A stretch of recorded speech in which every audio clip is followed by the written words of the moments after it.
정청래 의원의 발언으로 불교계의 분노를 샀던 더불어민주당이 규제 일변도의 문화재 정책에서 전승과 보존, 향유를 위한 체계적인 지원으로 정책 패러다임을 전환하겠다며 입법 로드맵을 발표했습니다. 모범적 코로나19 방역으로 불교계가 입은 피해를 보상할 예산도 추경에 반영하겠다고 밝혔습니다. 하경목 기자입니다. 더불어민주당 전통문화발전특별위원회가 어제 오전 국회 소통관 기자회견장에서 전통문화 보존 관리를 위한 정책 대전환 로드맵을 발표했습니다. 민주당은 국립공원 내 문화재 보존 관리 책임을 전통 사찰에 떠넘기고 불교계의 노력과 헌신에 대해 잘못된 시각을 가져왔다며 정청래 의원의 발언에 대해 다시 유감을 표했습니다.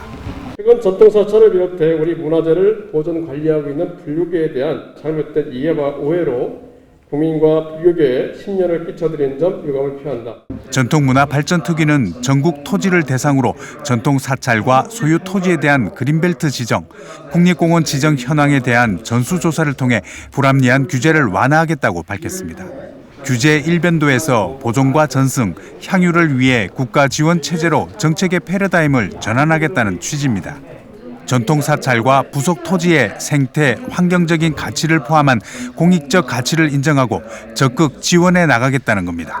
국립공원 전체 면적의 7%를 차지하는 사찰림의 기후조절 기능을 인정하고 탄소 흡수원 조성 사업에 사찰림을 포함하여 지원 시책을 수립하고 추진해 나갈 것이다. 전국 성녀대회를 촉발시킨 방아쇠가 됐던 정청래 의원의 문제 발언의 핵심인 문화재 관람료에 대해서는 문화재 소유자와 관리단체에 대한 지원으로 방향을 잡았습니다. 그러나 이번 발표 내용을 보면 감면이냐 폐지냐 부분은 아직 혼선이 엿보입니다. 전통문화발전특위는 6개 법안을 발의하고 연동회의 전승관 건립 추진, 공직자 종교편향 방지를 위한 국무총리 산하 종교평화 차별금지위원회 설치 추진 등 조계종이 제안한 정책을 대부분 수용했습니다. 특히 코로나19 방역 정부 시책에 적극 협조하면서 불교계가 입은 피해에 대해서는 보상을 위한 지원책을 마련하고 지속적으로 각종 규제를 완화해 나가겠다고 밝혔습니다.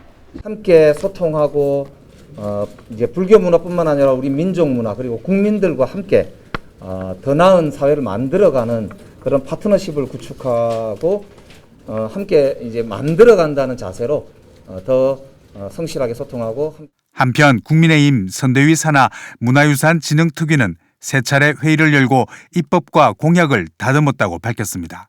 하지만 조계종과 적극적인 소통을 통해 발빠르게 정책 입법과 공약을 준비하고 있는 더불어민주당의 노력에 비해 매우 더딘 상태인 것이 사실입니다. 우리도 세 차례 회의하고 거의 다 정리돼서 이제 정책 공약팀하고 마지막 조율을 하고 있습니다. 훨씬 더 진정성 있고 결국 끝까지 챙겨야 되는데 그런데 제가 다 할 거예요. 더불어민주당과 국민의힘 대선 후보의 전통문화 정책 공약은 설 이후에 발표할 전망입니다. BTN 뉴스 하경목입니다.